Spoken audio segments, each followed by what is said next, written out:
Imagine an economy that somehow manages to get, $15 trillion richer and fundamentally severs that historical link between wealth and carbon pollution. Right.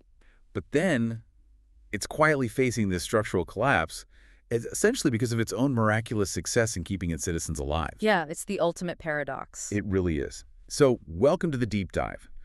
Today, we're looking at the European Union, and we have this really fascinating stack of source material in front of us today. We do, yeah. It's quite a data set. It's massive. We've got this highly academic, incredibly striking 15-page slide deck right alongside this dense data set of World Bank indicators. Mm-hmm. And together, they detail the EU's grand socioeconomic and environmental transition over the last few decades. So our mission today is to essentially translate this pristine data-heavy deck into a compelling narrative for you about the future of Europe. Exactly. We're unpacking how an entire continent is fundamentally rewiring its economy, its population, and, really its relationship with the physical Earth. Yeah. So if you've ever wondered whether it's actually mathematically possible to grow a modern economy without, destroying the planet, or what a rapidly aging society actually looks like on paper, before you feel it in your daily life, this deep dive is going to give you those exact data-backed answers. And before we even get to the numbers, I think it's worth noting just how this information is presented to us. Well, the aesthetic. Yeah, absolutely. Right, because the aesthetic of this slide deck is a message in itself. It is a total masterclass in think tank minimalism. It's so clean. There are no flashy three-dimensional graphics, Yeah. no stock photos. None. The background is pure stark white, like literal hex code FFFFFF white. And the data lines are drawn in these very somber, serious tones. Deep navy blues, charcoal grays. Right, and the only thing that breaks that clinical calm is the use of these stark red accents. You've got deliberate red dashed circles and flat arrows highlighting the critical turning points. Yeah, no gradients, no heavy shading. It's an uncompromising visual style. It essentially forces you to look at the raw truth of the trajectory. It really strips away the visual clutter, the drop shadows, the marketing polish. You're just left with the undeniable mechanics of a civilization in transition. And the authors of this report, they constructed it this way to demand your intellectual attention. They want us staring directly into the causality and the friction points of this transition. Which brings us to the executive summary. It lays out three core pillars of this transformation. You have an economic decoupling from carbon, a severe demographic aging crisis, and a complete structural shift toward a service-based economy. Right, and these aren't just isolated trends. They're deeply interconnected gears in the same massive machine. Exactly. So let's start with the first gear, the macro picture, which the data refers to as the green growth paradigm or the scissors effect. The scissors effect, yeah. Because you really can't understand a society's transition without looking at two fundamental ledgers, its wallet and its footprint. Wealth and emissions. Exactly, and the source document points us to this fascinating divergence here. If we map out their gross domestic product starting back in the 1960s, it's a steady, mountainous climb. Yeah, we're looking at a horizontal 2D area chart here, and it shows an economy that expanded relentlessly. It eventually culminates in a peak that breaks the $15.7 trillion mark. 15.7 trillion. Right. And they actually highlight that on the chart with a dashed circle and an upward arrow. The wealth machine is undeniably functioning. But the revelation happens when you overlay the environmental impact onto that financial growth. This is page 4, right? The dual axis chart. That's the one. We see this dual axis relationship. One line, the dark blue one representing GDP, angles sharply upward. But the other line, the dark red one representing carbon intensity, crosses it, angling sharply downward. It literally forms the shape of an open pair of scissors. Yes.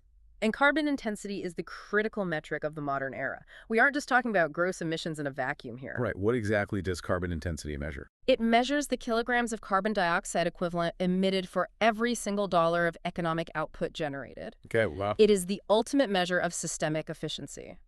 Because historically, since the dawn of the Industrial Revolution, those two lines, economic growth and carbon emissions, they were locked in a practically unbreakable embrace. Right. If a nation wanted to grow its GDP, it had to burn more coal, drill more oil, fire up more blast furnaces. Yeah. Wealth creation basically required combustion. Exactly. So to see those lines move in diametrically opposite directions over a sustained multi-decade period proves that the historical link can be permanently severed. And the drop is staggering. In the early days of this data set, the EU was emitting about 0.56 kilograms of carbon for every dollar of GDP generated. Hmm. But by the end of the timeline, that carbon intensity plummeted to around 0.15 kilograms. Which is a massive reduction. And the authors actually shade in the widening gap between the rising wealth and the falling carbon intensity. They draw a circle around it and label it the deep decoupling region. Right. And it's vital to understand that this isn't just a relative trick of the math.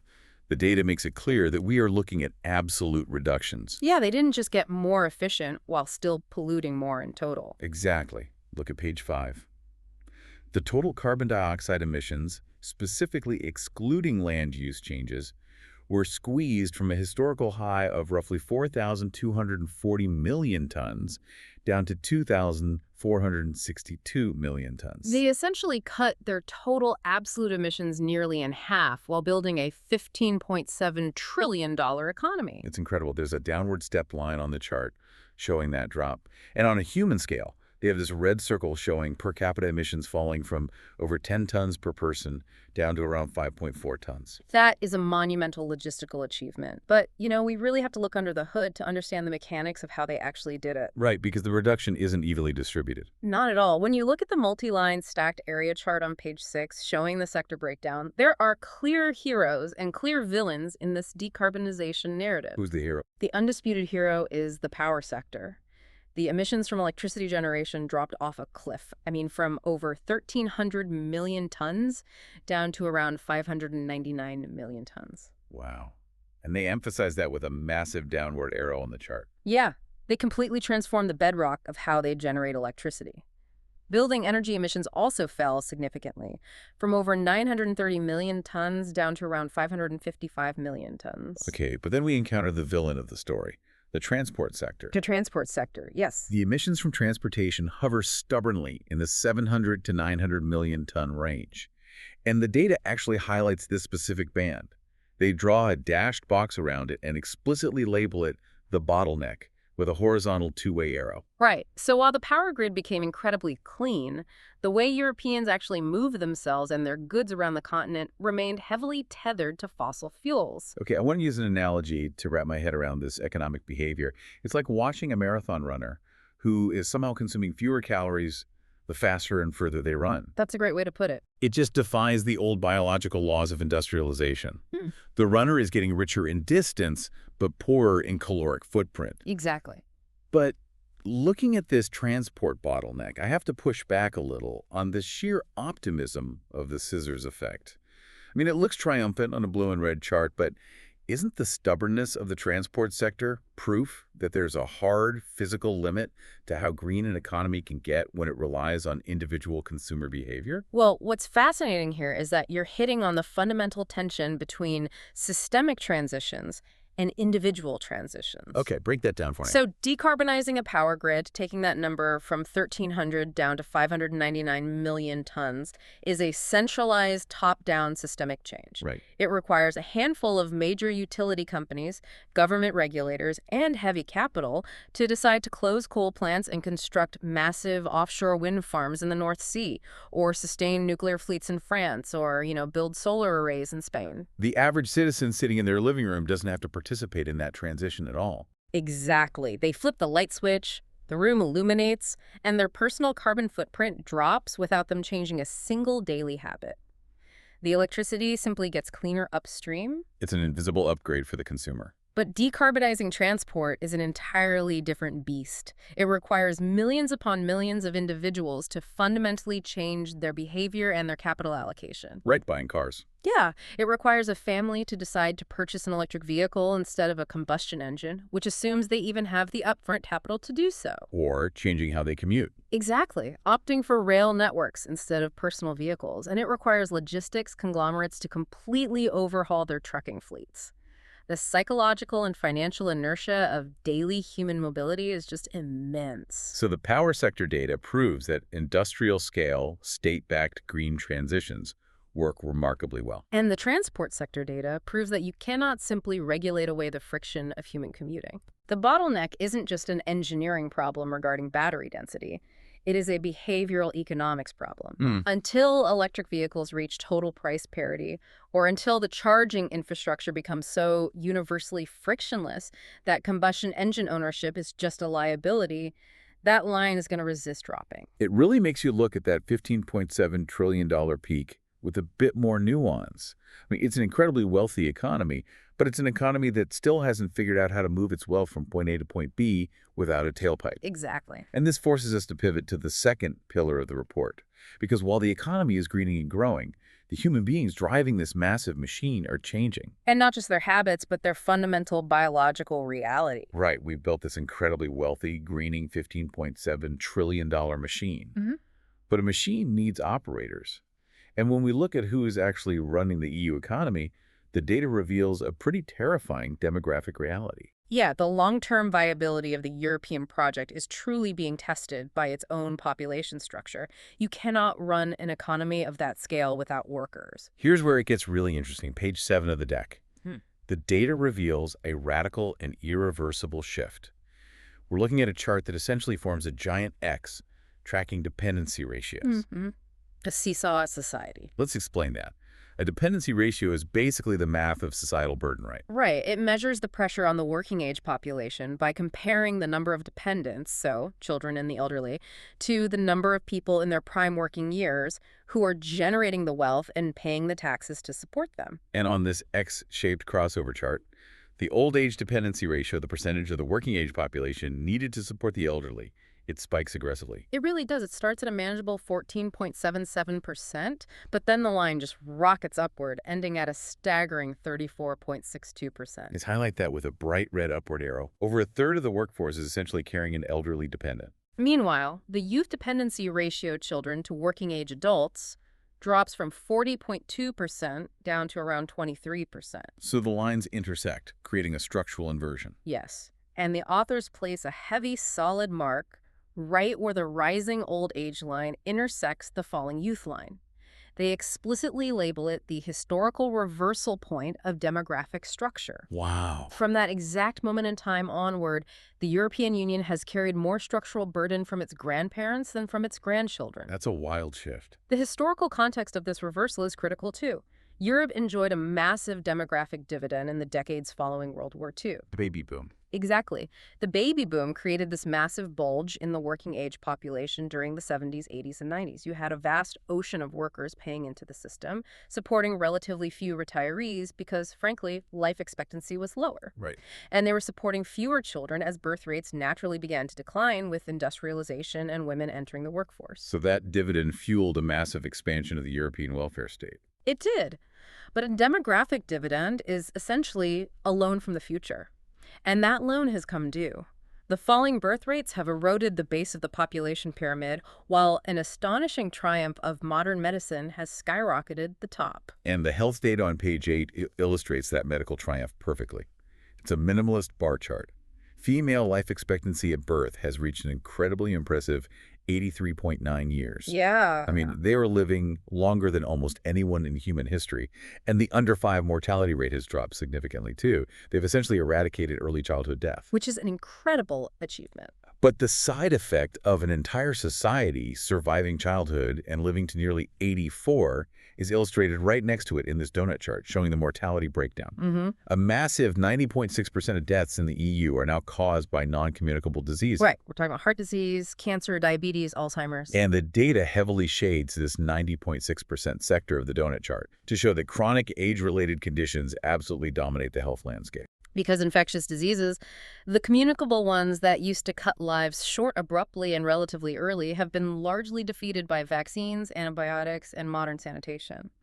We have traded acute mortality for chronic longevity. This brings me to a massive realization. We constantly celebrate medical advancements and living longer, which is, inherently wonderful on an individual level. Yep. I want to live a long time. We all do. Right. But looking at these numbers, doesn't this essentially act as a ticking time bomb for the European welfare state? Yeah. I mean, if fewer young people are entering the workforce, who actually pays to support this incredibly long-lived older generation? If we connect this to the bigger picture, you've articulated the great paradox of success for the developed world. Okay. The European Union engineered an incredibly safe, clean, medically advanced society. But by doing so, they engineered a top-heavy society. And a top-heavy society is inherently unstable economically, specifically because of how the European welfare model is designed. How so? Well, most European pension systems operate on a pay-as-you-go basis, often called the Bismarckian model. The taxes of today's workers pay for the pensions of today's retirees. Ah, it's not a giant savings account. Exactly. It's not an investment fund. It is an active transfer of wealth. When the dependency ratio was 14%, you had roughly 7 workers funding 1 retiree. The math is effortless. Right. But when the ratio hits 34.62%, you have fewer than 3 workers funding that same retiree. The tax burden required to sustain the promised benefits becomes absolutely crushing. So it fundamentally changes how a government allocates its GDP. Precisely. Think about the nature of those non-communicable diseases that account for 90.6% of mortality. Treating a broken arm or giving a child antibiotics for strep throat is an acute, relatively cheap medical intervention. The system fixes the individual and they return to contributing to the economy. Right. But managing a chronic condition like heart disease or providing a decade of memory care for someone with dementia is a relentless, compounding expense. Yeah. The transition of healthcare from treating acute illnesses to managing decades-long chronic conditions creates an allocation black hole. So instead of capital being deployed to build new research universities or fund venture capital or, build high-speed rail lines, massive swaths of that $15.7 trillion GDP must be rerouted to build elder care facilities, fund pension liabilities, and hire home health aides. The tax base is shrinking precisely at the moment the social safety net demands the most funding. That historical reversal point we talked about on the chart isn't just a demographic curiosity. It is the exact moment the European welfare state began fighting a war of attrition against its own biology. That is heavy. This means the workers who are left at shrinking base of the demographic pyramid have to be incredibly productive to carry that weight. They cannot simply be doing standard low-yield labor. Right. And when you look at the labor data in Section 3, industrial jobs are just getting squeezed entirely off the page by the service sector. We have this horizontal 100% stacked bar chart here. It shows employment in the industrial sector shrinking massively from 33.9% of total employment down to about 24.1%. Yeah. And for women, industrial employment dropped even lower to around 12.6%. They use these transparent color blocks and downward arrows to clearly indicate the dominance of the service sector. Which is really the only physical reality possible for an aging workforce. You cannot have 7-year-olds working in steel mills or performing heavy manual assembly. Right, a top-heavy society must move from the physical to the intangible. The economy has to shift from making things to providing services. A service economy is inherently more accommodating to varied physical capabilities in older age brackets. I see. It's like comparing the modern EU workforce to a highly calibrated, flexible piece of software rather than the heavy industrial machinery of the past. Exactly. But the way those services are provided reveals a deeply complex structural issue. Page 10 of the deck uses a dumbbell plot to highlight a really striking feature of the EU labor market: the gender divide in part-time work. This is a crucial data point. Female part-time employment fluctuates consistently high, resting between 38% and nearly 50% of total female employment. The source explicitly circles this high-value area, noting that female part-time rates are vastly higher than male rates. Yeah. So what does this all mean for gender equality? Right.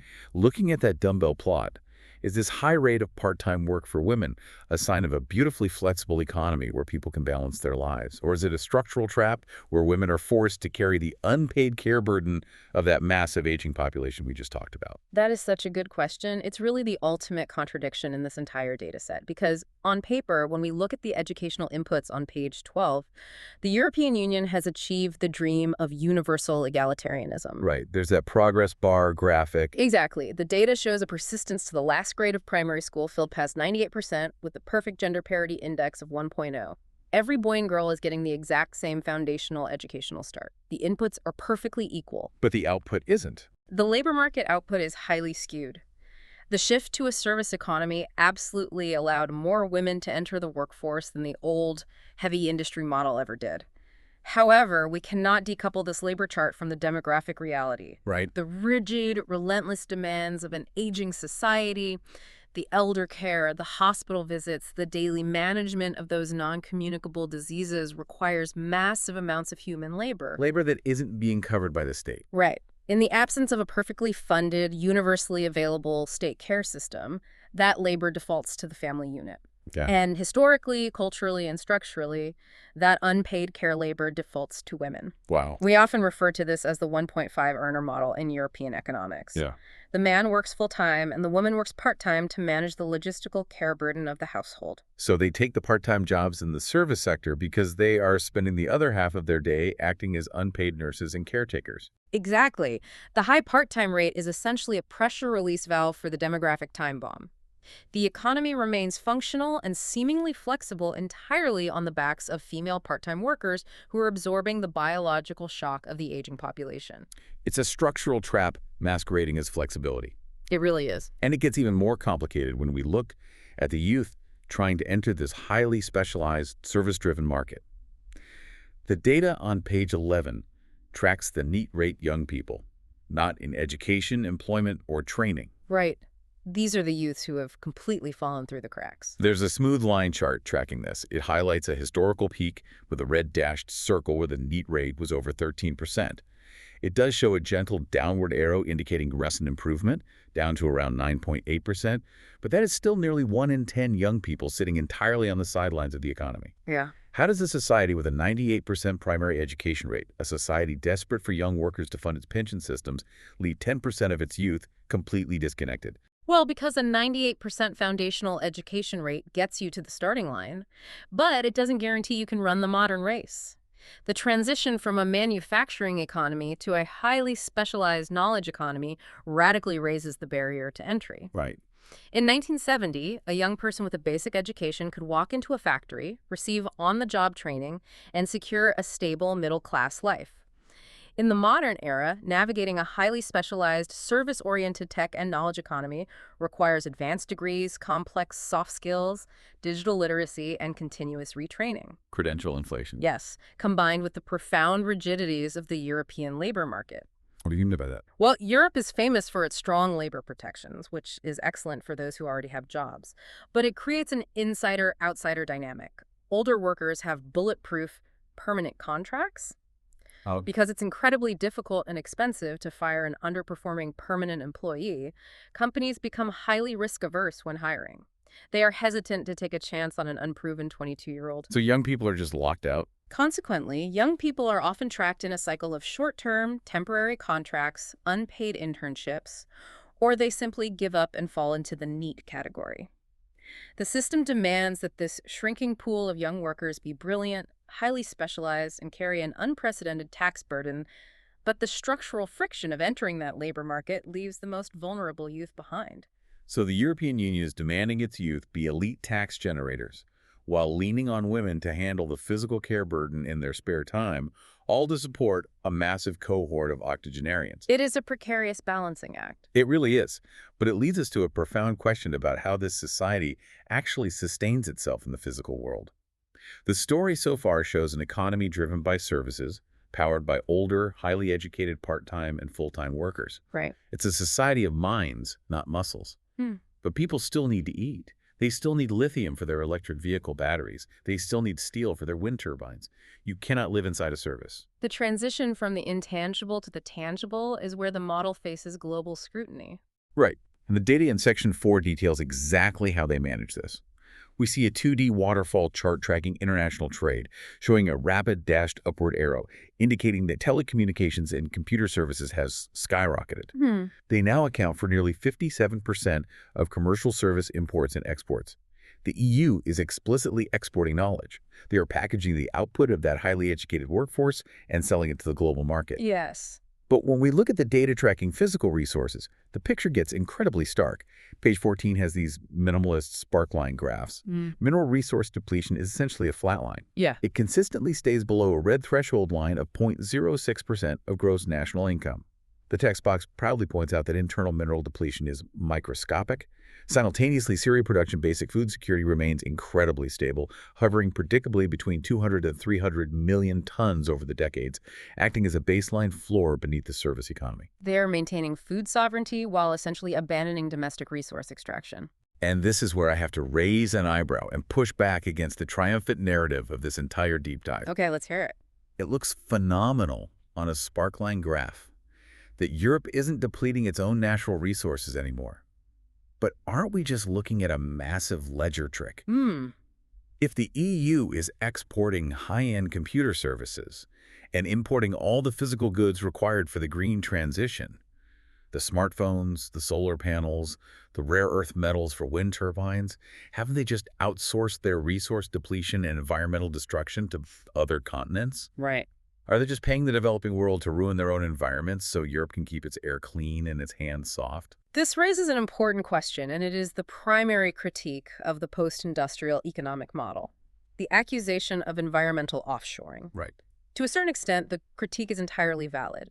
When a society transitions to a knowledge-intensive economy, it leverages its massive human capital, that 98% foundational education rate, to generate wealth without digging holes in its own backyard. Yeah. It is cheaper and politically much more palatable to import cobalt and lithium from abroad than to open a massive environmentally disruptive mine in the European countryside.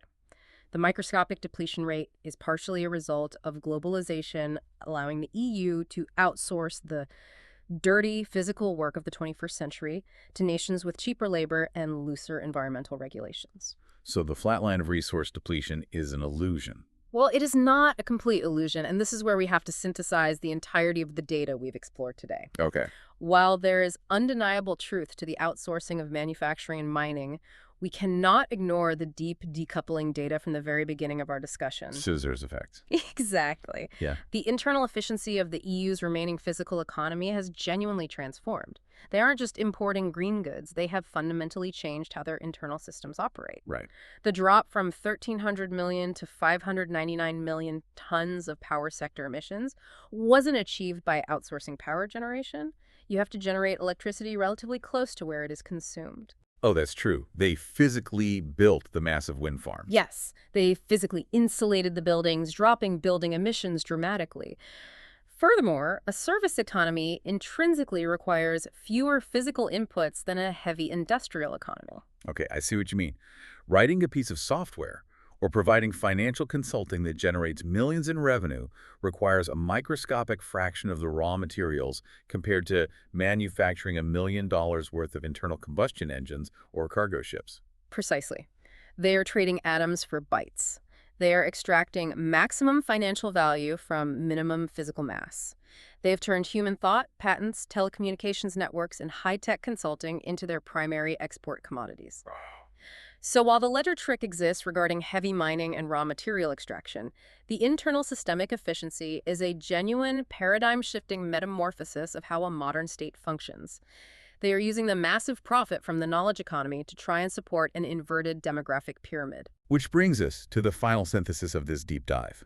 Based on page 15 of the deck, the reality of the European Union rests on three inescapable pillars. Let's recap them. Number one, the green growth paradigm is absolutely real.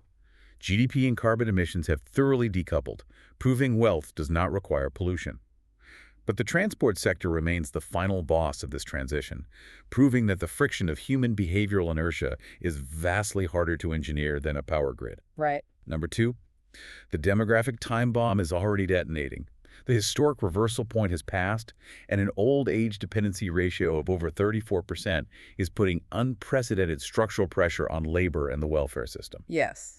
And number three, the knowledge economy is the survival mechanism.